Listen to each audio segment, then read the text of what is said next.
ಅಗ್ನಿನಿವಾಸದ ಹಜಾರದಲ್ಲಿ ಅದ್ವೈತ್ನ ಗಂಭೀರ ಮಾತುಗಳ ನಂತರ ಇಡೀ ವಾತಾವರಣ ಭಾರವಾಗಿತ್ತು. ಶ್ರೇಯಾ ಮತ್ತು ಗಾಯತ್ರಿ ಅಂದುಕೊಂಡಂತೆ ಅಲ್ಲಿ ಯಾರೂ ಅವರನ್ನು ಅದ್ದೂರಿಯಾಗಿ ಬರಮಾಡಿಕೊಳ್ಳಿಲ್ಲ. ಸಾವಿತ್ರಿಯವರ ಮುಖದಲ್ಲಿ ಅಸಮಾಧಾನ ಎದ್ದು ಕಾಣುತ್ತಿತ್ತು. ತಮ್ಮ ಮಗ ತ್ರಿಲೋಕ್ನ ಈ ಅವಿವೇಕದ ನಿರ್ಧಾರ ಅವರಿಗೆ ಒಳಗಿನಿಂದ ಚುಚ್ಚುತ್ತಿತ್ತು. ಸಾವಿತ್ರಿ ಮೆಲ್ಲಗೆ ಶ್ರೇಯಳ ಹತ್ತಿರ ಬಂದು ಅಧಿಕಾರಯುತವಾದ ತಣ್ಣನೆಯ ದನಿಯಲ್ಲಿ ಮಾತನಾಡಲು ಶುರು ಮಾಡಿದಳು. ಸಾವಿತ್ರಿ, ನೋಡು ಶ್ರೇಯಾ, ನೀನು ಯಾವ ಸಂದರ್ಭದಲ್ಲಿ ಮನೆಗೆ ಬಂದೆ, ನಿನ್ನ ಹಿನ್ನೆಲೆ ಏನು ಅನ್ನೋದು ನನಗೆ ಗೊತ್ತಿಲ್ಲ. ಆದರೆ ನೆನ್ಪಿಟ್ಕೋ, ಇದು ಅಗ್ನಿನಿವಾಸ. ಇಲ್ಲಿನ ಪ್ರತಿಯೊಂದು ಸಂಪ್ರದಾಯಕ್ಕೂ ಅದರದ್ದೇ ಆದ ಗೌರವವಿದೆ. ಈ ಮನೆಗೆ ಸೊಸೆಯಾಗಿ ಬಂದಮೇಲೆ ಇಲ್ಲಿನ ಶಿಸ್ತು ಮತ್ತು ಪಾಲನೆಯನ್ನ ನೀನು ಕಟ್ಟುನಿಟ್ಟಾಗಿ ಪಾಲಿಸಬೇಕು. ಶ್ರೇಯಾ ತಲೆ ತಗ್ಗಿಸಿ ಸುಮ್ಮನೆ ನಿಂತಿದ್ದರು. ಅವಳ ಮನಸ್ಸಿನಲ್ಲಿ ಈ ಮುದಿ ಹೆಂಗಸು ಈಗಲೇ ಅಧಿಕಾರ ಶುರು ಮಾಡಿದ್ದಾಳಲ್ಲ ಎಂಬ ಕಿರಿಕಿರಿ ಇತ್ತು. ಸಾವಿತ್ರಿ, ಸದ್ಯಕ್ಕೆ ಈ ಮಾತುಕತೆ ಸಾಕು. ಮೊದಲು ಹೋಗಿ ನೀಟಾಗಿ ಫ್ರೆಶ್ ಅಪ್ ಆಗಿ ಬಾ. ನಂತರ ದೇವರ ಕೋಣೆಯಲ್ಲಿ ದೀಪ ಹಚ್ಚು. ನಮ್ಮ ಮನೆಯ ಅಡುಗೆಯವಳು ರಂಗಮ್ಮ ನಿನಗೆ ಅಡುಗೆ ಮನೆಯಲ್ಲಿ ಸಾಮಾನುಗಳನ್ನೆಲ್ಲ ತೋರಿಸುತ್ತಾಳೆ. ಇವತ್ತು ರಾತ್ರಿ ಅಡುಗೆಯನ್ನು ನೀನೇ ಜವಾಬ್ದಾರಿಯಿಂದ ಮಾಡಬೇಕು. ನಿನ್ನ ಅಡುಗೆಯಲ್ಲಿ ಈ ಮನೆಯ ಮೇಲಿರೋ ನಿನ್ನ ಗೌರವ ಗೊತ್ತಾಗುತ್ತೆ. ಹೀಗೆ ಹೇಳಿದ ಸಾವಿತ್ರಿ ಅವರು ಶ್ರೇಯಳ ಮುಖನೊಮ್ಮೆ ನೋಡಿ ಅಲ್ಲಿರಲು ಇಷ್ಟವಾಗದೆ ಮೌನವಾಗಿ ತಮ್ಮ ಕೋಣೆಯತ್ತ ಹೊರಟು ಹೋದರು. ಗಾಯತ್ರಿ ಮತ್ತು ಶ್ರೇಯಾ ಒಬ್ಬರನ್ನೊಬ್ಬರು ನೋಡಿ ಕಸಿವಿಸಿಕೊಂಡರು. ಗಾಯತ್ರಿ ಅವರು ಮಗಳಿಗೆ ಬರ್ತೀನಿ ಮಗಳೇ, ಕಾಲ್ ಮಾಡ್ತೇನೆ ಆಮೇಲೆ ಅಂತ ಹೇಳಿ ಅಲ್ಲಿ ಒಂದು ಕ್ಷಣ ನಿಲ್ಲದೆ ಮನೆ ಹತ್ತಿರ ಓಡಿದಳು. ಈ ಕಡೆ ಶ್ರೇಯಾ ಎಂದೂ ಅಡುಗೆ ಮನೆಗೆ ಕಡೆ ತಲೆ ಹಾಕಿದವಳಲ್ಲ. ಮನೆಯಲ್ಲಿ ಎಲ್ಲ ಕೆಲಸವನ್ನು ಧನ್ಯಾಳ ಕೈಯಲ್ಲೇ ಮಾಡಿಸುತ್ತಿದ್ದವಳಿಗೆ ಈಗ ಅಗ್ನಿನಿವಾಸದ ದೊಡ್ಡ ಅಡುಗೆ ಮನೆಯಲ್ಲಿ ಕೆಲಸ ಮಾಡುವುದು ದೊಡ್ಡ ಸವಾಲಾಗಿ ಪರಿಣಮಿಸಿತು. ರಂಗಮ್ಮ ಅಡುಗೆ ಮನೆಯ ಪ್ರತಿಯೊಂದು ಡಬ್ಬಿಯನ್ನು ತೋರಿಸುತ್ತಾ, ನೋಡಮ್ಮ, ಸಾಹೇಬರಿಗೆ ಖಾರ ಅಂದರೆ ಇಷ್ಟ, ಅಮ್ಮವ್ರಿಗೆ ಸಾತ್ವಿಕ್ ಅಡುಗೆ ಇಷ್ಟ, ಎಲ್ಲವನ್ನೂ ನೀಟಾಗಿ ಮಾಡು ಎಂದು ಹೇಳಿ ಪಕ್ಕಕ್ಕೆ ಸರಿದಳು. ಶ್ರೇಯಾ ಹಲ್ಲು ಕಡಿಯುತ್ತಾ ಅಡುಗೆ ಮಾಡಲು ಶುರು ಮಾಡಿದಳು. ಶ್ರೇಯಾ, ಛೇ, ನಾನು ಇಲ್ಲಿ ಮಹಾರಾಣಿ ಥರ ಇರೋಕೆ ಬಂದರೆ ಇವರು ನನ್ನನ್ನು ಅಡುಗೆ ಕೆಲಸಕ್ಕೆ ಹಚ್ಚಿದ್ದಾರಲ್ಲ. ಇದೆಲ್ಲ ಆ ಧನ್ಯಾಯಿಂದ ಆಗಿದ್ದು. ಅವಳನ್ನು ಮಾತ್ರ ಸುಮ್ಮನೆ ಬಿಡಲ್ಲ. ಅಗ್ನಿನಿವಾಸದಲ್ಲಿ ಒಂದು ಕಡೆ ಅದ್ವೈತ್ ತನ್ನ ಪ್ರೀತಿಯ ಧನ್ಯಾಳನ್ನು ಕಾಣಲು ತುಡಿಯುತ್ತಿದ್ದರೆ, ಇತ್ತ ಧನ್ಯಾಳ ಮನೆಯಲ್ಲಿ ಒಂದು ದೊಡ್ಡ ರಣರಂಗವೇ ಸೃಷ್ಟಿಯಾಗಿತ್ತು. ರಮೇಶ್ ಅವರ ತಾಳ್ಮೆ ಸಂಪೂರ್ಣವಾಗಿ ನಶಿಸಿ ಹೋಗಿತ್ತು. ಗಾಯತ್ರಿ ಮನೆಯತ್ತ ಬರುತ್ತಿದ್ದಂತೆಯೇ ಬಾಗಿಲಲ್ಲೇ ಕಾದು ಕುಳಿತಿದ್ದ ರಮೇಶ್ ಸಿಂಹದಂತೆ ಗರ್ಜಿಸಿದರು. ನಿಲ್ಲೆ ಗಾಯತ್ರಿ, ಇವತ್ತು ನಿನ್ನ ಆಟಕ್ಕೆ ನಾನು ಅಂತ್ಯ ಹಾಡ್ತೀನಿ. ಬೆಳಿಗ್ಗೆಯಿಂದ ಸಂಜೆಯ ಒಳಗೆ ನನ್ನ ಮಗಳು ಬದುಕನ್ನ ಹರಾಜು ಹಾಕೋಕ್ಕೆ ನಿನಗೆಷ್ಟು ಧೈರ್ಯ ಎಂದು ಹೇಳುತ್ತಲೇ ಪಕ್ಕದಲ್ಲಿದ್ದ ಕೋಲನ್ನು ಹಿಡಿದು ಬಾರಿಸಲು ಶುರು ಮಾಡಿದರು. ಜೀವನದಲ್ಲಿ ಯಾವತ್ತೂ ಹೆಂಡತಿಯ ಮೇಲೆ ಕೈ ಎತ್ತದ ರಮೇಶ್ ಇವತ್ತು ಧನ್ಯ ಅನುಭವಿಸಿದ ನರಕಾಯಾತನೆಯನ್ನು ಕೇಳಿ ಮೃಗವಾಗಿದ್ದರು. ಹೊಡೆದಕ್ಕೆ ತಾಳಲಾರದೆ ಗಾಯತ್ರಿ ಕಿರುಚಾಡುತ್ತಾ ತನ್ನ ಅಸಲಿ ಆಯುಧವಾದ ಸುಳ್ಳಿನ ಕಣ್ಣೀರನ್ನು ಸುರಿಸಲು ಶುರು ಮಾಡಿದಳು. ಗಾಯತ್ರಿ, ಏನೇ ಮನೆ ಹಾಳಿ ಧನ್ಯ, ಇಲ್ಲಿ ನಿಂತು ನೋಡ್ತಿದ್ದೀಯಲ್ಲ, ನೀನು ಮಾಡಿದ್ದ ತಪ್ಪಿಗೆ ನನ್ನ ಮಗಳು ಶ್ರೇಯಾ ಬಲಿಯಾದ್ಲು.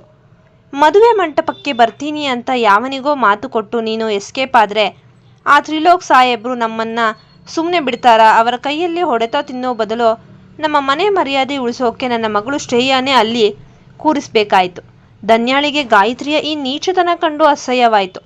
ತನ್ನ ಅಮ್ಮನ ಪ್ರಾಣವನ್ನು ಪಣಕ್ಕಿಟ್ಟು ತನ್ನನ್ನೇ ಬಲಿ ಕೊಡಲು ನೋಡಿದ ಈ ಹೆಂಗಸು ತನ್ನ ಮಗಳನ್ನೇ ತ್ಯಾಗಮಯಿ ಎಂದು ಚಿತ್ರಿಸುತ್ತಿರುವುದನ್ನು ನೋಡಿ ಧನ್ಯಾಳ ಕಣ್ಣೀರು ನಿಲ್ಲಿಲ್ಲ.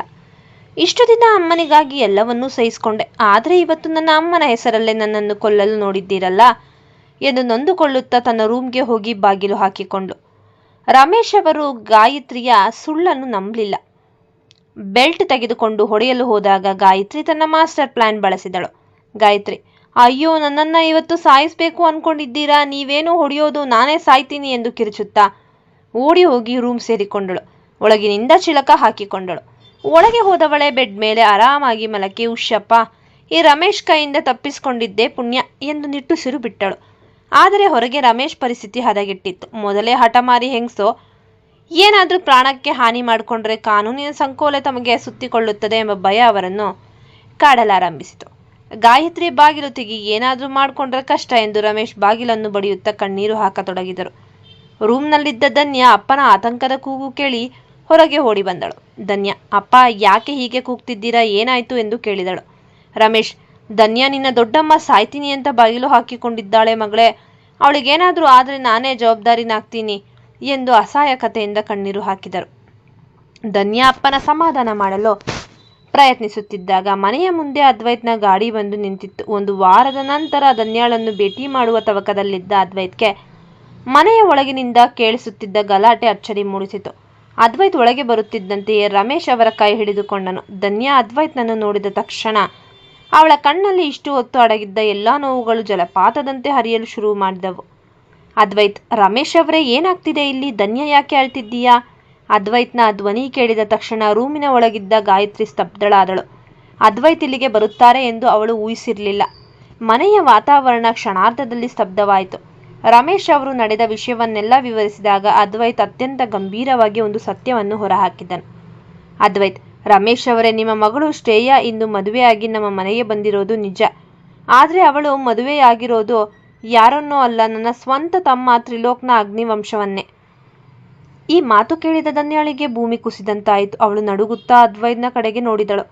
ತ್ರಿಲೋಕ್ ಎಷ್ಟು ಬಾರಿ ತನ್ನ ಹೆಸರನ್ನು ಹೇಳಿದ್ದರೂ ಧನ್ಯಾ ಅಮ್ಮನ ಅನಾರೋಗ್ಯ ಮತ್ತು ಗಾಯತ್ರಿಯ ಕಾಟದ ನಡುವೆ ಆ ಹೆಸರನ್ನು ಗಮನಿಸಲೇ ಇರಲಿಲ್ಲ. ಆ ಅಗ್ನಿವಂಶ ಎಂಬ ಪದದ ತೂಕ ಈಗ ಅವಳಿಗೆ ಅರ್ಥವಾಯಿತು. ತನ್ನನ್ನು ಕಾಡುತ್ತಿದ್ದ ಬೆನ್ನು ಬಿದ್ದಿದ್ದ ಆ ಹಠಮಾರಿ ಯುವಕ ತನ್ನ ಆರಾಧ್ಯ ದೈವ ಅದ್ವೈತ್ನ ತಮ್ಮನೇ. ಧನ್ಯಾ, ಸರ್, ತ್ರಿಲೋಕ್ ಅವರು ನಿಮ್ಮ ತಮ್ಮನಾ ಎಂದು ತೊದಲುತ್ತಾ ಕೇಳಿದಳು. ಅವಳ ಕಣ್ಣುಗಳಲ್ಲಿ ಧಾರಾಕಾರವಾಗಿ ನೀರು ಹರಿಯಲಾರಂಭಿಸಿತು. ಈ ಒಂದು ಸತ್ಯ ಅವಳನ್ನು ಸಂಪೂರ್ಣವಾಗಿ ಜರ್ಜರಿತಗೊಳಿಸಿತ್ತು. ಧನ್ಯಾಳ ಈ ಆಘಾತವನ್ನು ಕಂಡ ಅದ್ವೈತ್ಗೆ ಏನೋ ಸರಿ ಇಲ್ಲ ಅನಿಸಿತು. ಅವಳ ಮನಸ್ಸನ್ನು ತಿಳಿಗೊಳಿಸುವುದು ಅವಶ್ಯಕ ಎಂದು ಭಾವಿಸಿ ರಮೇಶ್ ಅವರ ಅನುಮತಿ ಪಡೆದು ಅವಳನ್ನು ತನ್ನ ಕಾರಿನಲ್ಲಿ ಲಾಂಗ್ ಡ್ರೈವ್ ಕರೆದುಕೊಂಡು ಹೋದನು. ಕಾರಿನ ಕಿಟಕಿಯ ಮೂಲಕ ತಂಪು ಗಾಳಿ ಬೀಸುತ್ತಿದ್ದರೂ ಧನ್ಯಾಳ ಮನಸ್ಸಿನಲ್ಲಿ ಜ್ವಾಲಾಮುಖಿ ಉರಿಯುತ್ತಿತ್ತು. ಅದ್ವೈತ್ ಕಾರನ್ನು ರಸ್ತೆಯ ಬದಿಯಲ್ಲಿ ನಿಲ್ಲಿಸಿ ಅವಳ ಕಡೆಗೆ ತಿರುಗಿದನು. ಅದ್ವೈತ್, ಧನ್ಯಾ, ಏನಾಗ್ತಿದೆ ಅಂತ ನನಗೆ ಗೊತ್ತು. ತ್ರಿಲೋಕ್ ಲಂಡನ್ನಿಂದ ಬಂದ ಮೇಲೆ ಏನೋ ಅವಾಂತರ ಮಾಡಿದ್ದಾನೆ ಅಂತ ನನ್ನ ಮನಸ್ಸು ಹೇಳ್ತಿದೆ. ಅವನು ನಿನಗೆ ಕಾಟ ಕೊಟ್ಟಿದ್ದಾನಾ? ನಿಜ ಹೇಳು. ಧನ್ಯಾ ಬಿಕ್ಕಿ ಬಿಕ್ಕಿ ಅಳುತ್ತಾ ನಡೆದ ವಿಷಯವನ್ನೆಲ್ಲ ಹೇಳಿದಳು. ತ್ರಿಲೋಕ್ನ ಹಠ, ಬೈಕ್ ರೇಸ್, ಕಾಲೇಜಿನಲ್ಲಿ ಅವನು ಮಾಡಿದ ರಂಪಾಟ ಮತ್ತು ಕೊನೆಗೆ ಗಾಯತ್ರಿ ಆ ಪ್ರಾಣ ಬೆದರಿಕೆಗೆ ಹಾಕಿ ತನ್ನನ್ನು ಕೂಡಿ ಹಾಕಿದ್ದು ಎಲ್ಲವನ್ನೂ ಕೇಳಿದ ಅದ್ವೈತ್ನ ಕೈಗಳು ಸ್ಟೇರಿಂಗ್ ಮೇಲೆ ಬಿಗಿಯಾದವು. ಅವನ ಕಣ್ಣುಗಳು ಕೋಪಕ್ಕೆ ರಕ್ತದ ಬಣ್ಣಕ್ಕೆ ತಿರುಗಿತು. ತನ್ನ ತಮ್ಮನೇ ತನ್ನ ಪ್ರೀತಿಯ ಜೀವಕ್ಕೆ ಇಷ್ಟು ನೋವು ಕೊಟ್ಟಿದ್ದಾನೆ ಎಂಬುದು ಅವನಿಗೆ ಸಹಿಸಲಾಗಲಿಲ್ಲ. ಈತ ಮನೆಯಲ್ಲಿ ಅದ್ವೈತ್ ಮಾತು ಕೇಳಿದ ರಮೇಶ್ ಅವರಿಗೆ ಇನ್ನೂ ಆಘಾತದಿಂದ ಹೊರಬರಲು ಸಾಧ್ಯವಾಗಲಿಲ್ಲ. ತನ್ನ ಮಗಳು ಶ್ರೇಯಾ ಅಗ್ನಿವಂಶದ ದೊಡ್ಡ ಮನೆತನಕ್ಕೆ ಸೇರಿದ್ದಾಳೆ ಎಂಬ ಸಂತೋಷಕ್ಕಿಂತ ಅವಳು ಅಲ್ಲಿಗೆ ಹೋದ ದಾರಿ ತಪ್ಪು ಎಂಬ ನೋವು ಅವರನ್ನು ಕಾಡುತ್ತಿತ್ತು. ಅವರು ಗಾಯತ್ರಿಯ ಮುಖವನ್ನು ನೋಡಲು ಇಷ್ಟಪಡದೆ ಮನೆಯಿಂದ ಹೊರಗೆ ಹೋಗಿಬಿಟ್ಟರು. ರಮೇಶ್ ಹೋದದ್ದೇ ತಡ. ಗಾಯತ್ರಿ ರೂಮಿನ ಬಾಗಿಲು ತೆರೆದು ರಾಜಗಾಂಭೀರ್ಯದಿಂದ ಹೊರಬಂದಳು. ಗಾಯತ್ರಿ, ಅಬ್ಬಾ, ಹೆಂಗೋ ಬಚಾವಾದೆ. ಈ ರಮೇಶ್ ಕೈಲಿ ಏಟು ತಿನ್ನೋದು ತಪ್ಪಿತು. ಅಂದ ಹಾಗೆ ಈ ಅದ್ವೈತ್ ಸಾಹೇಬ್ರು ಬಂದು ವಿಷಯ ಹೇಳಿದ್ದೇ ಒಳ್ಳೇದಾಯಿತು. ಈಗ ನನ್ನ ಮಗಳು ಆ ಅಗ್ನಿವಂಶದ ಮನೆಯ ಸೊಸೆ. ಇನ್ಮೇಲೆ ನನಗೆ ಯಾರ ಭಯ? ಅವಳಿಗೆ ಧನ್ಯಾ ಅನುಭವಿಸಿದ ನೋವಿನ ಬಗ್ಗೆ ಕಿಂಚಿತ್ತೂ ಪಶ್ಚಾತ್ತಾಪವಿರಲಿಲ್ಲ. ತಕ್ಷಣ ಹೋಟೆಲ್ನಿಂದ ತರಹೇವಾರಿ ಖಾದ್ಯಗಳನ್ನು ಆರ್ಡರ್ ಮಾಡಿದಳು. ಟಿವಿಯಲ್ಲಿ ಸೀರಿಯಲ್ ಹಾಕಿಕೊಂಡು ಆರಾಮಾಗಿ ಸೋಫಾದ ಮೇಲೆ ಕುಳಿತು ಊಟ ಸವಿಯುತ್ತಾ ತನ್ನ ಮಗಳು ಶ್ರೇಯಾ ಆ ಮನೆಯನ್ನು ಹೇಗೆ ಆಳಬಹುದು ಎಂದು ಕನಸು ಕಾಣತೊಡಗಿದಳು. ಅಗ್ನಿ ನಿವಾಸದ ಅಭವ್ಯವಾದ ಪೂಜಾ ಕೋಣೆಯಲ್ಲಿ ಶ್ರೇಯಾ ಫಜೀತಿ ಶುರುವಾಗಿತ್ತು. ದೀಪದ ಬತ್ತಿಯನ್ನು ಹೇಗೆ ಹೊಸೆಯಬೇಕು, ಎಣ್ಣೆಯನ್ನು ಎಷ್ಟು ಹಾಕಬೇಕು ಎನ್ನುವ ಕನಿಷ್ಠ ಜ್ಞಾನವೂ ಅವಳಿಗಿರಲಿಲ್ಲ. ಮನೆಯಲ್ಲಿ ಎಲ್ಲವನ್ನೂ ಧನ್ಯಾಳೇ ಮಾಡುತ್ತಿದ್ದರಿಂದ ಶ್ರೇಯಾಳಿಗೆ ಇದು ಹೊಸ ಲೋಕದಂತೆ ಇತ್ತು. ಕೊನೆಗೆ ಅಲ್ಲಿನ ಕೆಲಸದವರ ಸಹಾಯ ಪಡೆದು ಹೇಗೋ ಮುಖದ ಮೇಲೆ ನಗು ತೋರಿಸುತ್ತಾ ದೀಪ ಹಚ್ಚಿ ಪೂಜೆಯ ನಾಟಕವಾಡಿದಳು. ಸಾವಿತ್ರಿಯವರು ದೂರದಿಂದಲೇ ಇದನ್ನು ಗಮನಿಸುತ್ತಾ ಇವಳಿಗೆ ದೀಪ ಹಚ್ಚಲು ಕೂಡ ಬರುವುದಿಲ್ಲವೇ ಎಂದು ಮನದಲ್ಲೇ ಅಸಹ್ಯ ಪಟ್ಟುಕೊಂಡ್ರು. ಪೂಜೆ ಮುಗಿಸಿ ಅಡುಗೆ ಮನೆಗೆ ಬಂದ ಶ್ರೇಯಾಳಿಗೆ ಅಲ್ಲಿನ ಅಚ್ಚುಕಟ್ಟುತನ ನೋಡಿ ತಲೆ ಸುತ್ತು ಬಂದಂತಾಯಿತು. ರಂಗಮ್ಮ ಅಲ್ಲಿನ ಸಾಮಾನುಗಳನ್ನೆಲ್ಲ ತೋರಿಸಿ ಹೋದ್ಮೇಲೆ ಶ್ರೇಯಾ ಒಂಟಿಯಾಗಿ ನಿಂತು ಯೋಚಿಸತೊಡಗಿದಳು. ಅವಳಿಗೆ ಯಾವ ಬೇಳೆ ಯಾವುದು, ಯಾವ ಮಸಾಲೆಯಲ್ಲಿಟ್ಟಿದ್ದಾರೆ ಎಂಬುದು ಕಿಂಚಿತ್ತೂ ಗೊತ್ತಿರಲಿಲ್ಲ. ಸಾಂಬಾರು ಮಾಡುವುದು ಹೋಗಲಿ, ಅನ್ನ ಇಡ್ಲು ಕೂಡ ಅವಳಿಗೆ ಬರ್ತಿರ್ಲಿಲ್ಲ. ಅಗ್ನಿವಂಶದ ಈ ರಾಜಮನೆತನದಲ್ಲಿ ತಾನು ಅಡುಗೆ ಮಾಡಿ ಅದು ಕೆಟ್ಟರೆ ತನ್ನ ಮರ್ಯಾದೆ ಮಣ್ಣು ಪಾಲಾಗುತ್ತದೆ ಎಂದು ಅವಳಿಗೆ ಚೆನ್ನಾಗಿ ತಿಳಿದಿತ್ತು. ಶ್ರೇಯಾ ಮನದಲ್ಲೇ, ಛೇ, ಈ ಮುದಿ ಹೆಂಗಸ್ತು ಬೇಕಂತಲೇ ನನ್ನನ್ನು ಈ ಕೆಲಸಕ್ಕೆ ಹಚ್ಚಿದ್ದಾಳೆ. ನಾನು ಇಲ್ಲಿ ಬೇಯೋಕೆ ಬಂದಿಲ್ಲ, ಆಳೋಕೆ ಬಂದಿದ್ದೀನಿ. ಈಗ ಅಡುಗೆ ಮಾಡೋ ಬದಲು ಒಂದು ಐಡಿಯಾ ಮಾಡೋಣ. ಅವಳು ಅಡುಗೆ ಮನೆಯ ಕಿಟಕಿಯ ಬಳಿ ಬಂದು ಯಾರಿಗೂ ಕಾಣದಂತೆ ತನ್ನ ಫೋನ್ ತೆಗೆದಳು. ನಗರದ ಅತ್ಯಂತ ದುಬಾರಿ ಹೋಟೆಲ್ ಒಂದಕ್ಕೆ ಕರೆ ಮಾಡಿ ಅತ್ಯಂತ ರುಚಿಯಾದ ಸಾತ್ವಿಕ ಮತ್ತು ರಾಜವಂಶದ ಶೈಲಿಯ ಊಟವನ್ನು ಆರ್ಡರ್ ಮಾಡಿದಳು. ಶ್ರೇಯ ರಂಗಮ್ಮ, ನಾನು ಅಡುಗೆ ಮಾಡುವಾಗ ಯಾರೂ ಒಳಗೆ ಬರಬಾರ್ದು. ಅದು ನಮ್ಮ ಮನೆಯ ಪದ್ಧತಿ. ನಾನು ಫ್ರೆಶ್ ಆಗಿ ಎಲ್ಲವನ್ನೂ ಮಾಡಿ ಮುಗಿಸ್ತೀನಿ ಎಂದು ಹೇಳಿ ಬಾಗಿಲು ಹಾಕಿಕೊಂಡಳು. ಸ್ವಲ್ಪ ಸಮಯದ ನಂತರ ಅಡುಗೆ ಮನೆಯ ಹಿಂದಿನ ಬಾಗಿಲಿಗೆ ಹೋಟೆಲ್ನಿಂದ ಡೆಲಿವರಿ ಬಾಯ್ ಬಂದನು. ಶ್ರೇಯ ಅತಿ ಜಾಗರೂಕತೆಯಿಂದ ಯಾರಿಗೂ ಸಂಶಯ ಬರದಂತೆ ಆ ಊಟದ ಪ್ಯಾಕೆಟ್ಗಳನ್ನು ಒಳಗೆ ತಂದುಕೊಂಡಳು. ಅವುಗಳನ್ನು ಪಾತ್ರೆಗಳಿಗೆ ಸುರಿದು ಹೋಟೆಲ್ನ ಕವರ್ಗಳನ್ನು ಯಾರಿಗೂ ಸಿಗದಂತೆ ಕಸದ ಬುಟ್ಟಿಯ ತಳಕ್ಕೆ ಅಮುಕಿದಳು. ಅಡುಗೆ ಮನೆಯಲ್ಲಿ ಯಾವುದೋ ಮಸಾಲೆ ವಾಸನೆ ಬರಲಿ ಎಂದು ಸುಮ್ಮನೆ ಒಂದು ಪ್ಯಾನ್ನಲ್ಲಿ ಸ್ವಲ್ಪ ಸಾಸಿವೆ ಮತ್ತು ಜೀರಿಗೆಯನ್ನು ಸುಟ್ಟು ಧೂಪದಂತೆ ವಾಸನೆ ಹರಡಿದಳು. ಊಟದ ಮೇಜಿನ ಮೇಲೆ ಬಡಿಸಿದಾಗ ಸಾವಿತ್ರಿ ಮತ್ತು ಸಮರ್ಥ್ ಆ ರುಚಿಯನ್ನು ನೋಡಿ ಆಶ್ಚರ್ಯಪಟ್ಟರು. ಸಮರ್ಥ್, ವಾ, ಈ ರುಚಿ ಎಲ್ಲೋ ನೋಡಿದ ಹಾಗಿದೆ. ನೀನೇ ಮಾಡಿದ್ದ ಶ್ರೇಯ ನಾಚಿಕೆಯ ನಾಟಕವಾಡುತ್ತಾ, ಹೌದು ಸಮರ್ಥ್ ಅವರೇ, ನಮ್ಮ ಮನೆಯಲ್ಲಿ ಅಮ್ಮ ನನಗೆ ಎಲ್ಲವನ್ನೂ ಕಲಿಸಿದ್ದಾರೆ. ಸಾವಿತ್ರಿ ಅವರು ಮೌನವಾಗಿ ಊಟ ಮಾಡಿದರು. ಅವರಿಗೆ ಶ್ರೇಯ ಮೇಲೆ ನಂಬಿಕೆ ಬರಲಿಲ್ಲದಿದ್ದರೂ ಸದ್ಯಕ್ಕೆ ಸುಮ್ಮನಾದರು. ಅದ್ವೈತ್ ಧನ್ಯಾಳನ್ನು ಸಮಾಧಾನಪಡಿಸಿ ಅವಳಿಗೆ ಊಟ ಮಾಡಿಸಿ ಜಾಗರೂಕತೆಯಿಂದ ಮನೆಗೆ ತಲುಪಿಸಿದನು. ಧನ್ಯಾಳಿಗೆ ಧೈರ್ಯ ತುಂಬಿದ ಅದ್ವೈತ್ ಅಗ್ನಿ ನಿವಾಸಕ್ಕೆ ಹಿಂದಿರುಗಿದನು. ಅಲ್ಲಿ ಶ್ರೇಯ ಮಾಡಿದ ಅಡುಗೆಯ ಸತ್ಯಾಸತ್ಯತೆಯನ್ನು ತಿಳಿಯುವ ಕುತೂಹಲ ಅವನಲ್ಲಿತ್ತು. ಊಟದ ಮೇಜಿನ ಬಳಿ ಅದ್ವೈತ್, ತ್ರಿಲೋಕ್ ಮತ್ತು ಅದಿತಿ ಕುಳಿತಿದ್ದರು. ಶ್ರೇಯ ತಾನೇ ಅಡುಗೆ ಮಾಡಿದ್ದೇನೆ ಎಂಬ ಅಹಂಕಾರದ ನಗುವಿನೊಂದಿಗೆ ಅತ್ಯಂತ ನಯ ನಾಜೂಕಿನಿಂದ ಅವರಿಗೆ ಊಟ ಬಡಿಸಿದಳು. ತ್ರಿಲೋಕ್ ಕೂಡ ತನ್ನ ಹೆಂಡತಿ ಇಷ್ಟು ಅದ್ಭುತವಾಗಿ ಅಡುಗೆ ಮಾಡಿದ್ದಾಳೆ ಎಂದು ಹೆಮ್ಮೆಯಿಂದ ನೋಡುತ್ತಿದ್ದನು. ಅದ್ವೈತ್ ಬಾಯಿಗೆ ಮೊದಲು ತುತ್ತು ಇಟ್ಟಿದ್ದೇ ತಡ ಅವನಿಗೆ ಆ ರುಚಿ ಪರಿಚಿತವೆನಿಸಿತು. ಅದ್ವೈತ್ ಕೇವಲ ಅಗ್ನಿವಂಶದ ಕುಡಿಯಲ್ಲ, ಅವನು ನಡೆಸುತ್ತಿರುವ ಹೋಟೆಲ್ ಉದ್ಯಮದಲ್ಲಿ ಪ್ರತಿ ಖಾದ್ಯದ ರುಚಿಯೂ ಅವನಿಗೆ ಕಂಠಪಾಠವಾಗಿತ್ತು. ಅದ್ವೈತ್ ಗಂಭೀರವಾಗಿ, ಶ್ರೇಯ, ಅಡುಗೆ ತುಂಬಾ ಚೆನ್ನಾಗಿದೆ. ಇಷ್ಟು ಅದ್ಭುತವಾದ ಮಸಾಲೆ ಮತ್ತು ಈ ವಿಶಿಷ್ಟ ರುಚಿ ನಿನಗೆ ಎಲ್ಲಿಂದ ಬಂತು? ಶ್ರೇಯ, ಅದು ನಮ್ಮ ಅಮ್ಮ ಹೇಳಿಕೊಟ್ಟ ರಹಸ್ಯ ಮಸಾಲೆ ಅಣ್ಣಯ್ಯ. ನಿಮಗೆ ಇಷ್ಟವಾಗಲಿ ಅಂತ ಪ್ರೀತಿಯಿಂದ ಮಾಡಿದ್ದೀನಿ. ಅದ್ವೈತ್ ಏನೂ ಮಾತನಾಡದೆ ಎದ್ದು ಅಡುಗೆ ಮನೆಯತ್ತ ನಡೆದನು. ಶ್ರೇಯಾಳಿಗೆ ಎದೆ ಬಡಿತ ಜೋರವಾಯಿತು. ತ್ರಿಲೋಕ್ ಮತ್ತು ಅದಿತಿ ಕೂಡ ಆಶ್ಚರ್ಯದಿಂದ ಅಣ್ಣನ ಹಿಂದೆ ಹೋದರು. ಅದ್ವೈತ್ ನೇರವಾಗಿ ಅಡುಗೆ ಮನೆಯ ಮೂಲೆಯಲ್ಲಿದ್ದ ಡಸ್ಟ್ಬಿನ್ ಬಳಿ ಹೋದನು. ಅಲ್ಲಿನ ಕಸದ ಬುಟ್ಟಿಯ ತಳದಲ್ಲಿದ್ದ ಪ್ಲಾಸ್ಟಿಕ್ ಕವರ್ಗಳನ್ನು ಎಳೆದು ಹೊರತೆಗೆದನು. ಅದರ ಮೇಲೆ ಅದ್ವೈತ್ನದ್ದೇ ಹೋಟೆಲ್ ಆದ ಅಗ್ನಿ ಗ್ರ್ಯಾಂಡ್ನ ಲೋಗೋ ಇತ್ತು. ಅದ್ವೈತ್ ಆ ಕವರ್ಗಳನ್ನು ಎಲ್ಲರ ಮುಂದೆ ಹಿಡಿದು ತೋರಿಸಿದನು.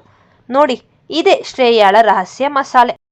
ನನ್ನದೇ ಹೋಟೆಲ್ನಿಂದ ಊಟ ತರಿಸಿ ತಾನೇ ಮಾಡಿದ್ದೀನಿ ಅಂತ ಸುಳ್ಳು ಹೇಳಿ ಅಗ್ನಿವಂಶದ ದೇವಸ್ಥಾನದಂತಹ ಅಡುಗೆ ಮನೆಗೆ ಅವಮಾನ ಮಾಡಿದ್ದಾಳೆ ಎಂದು ಗುಡುಗಿದನು.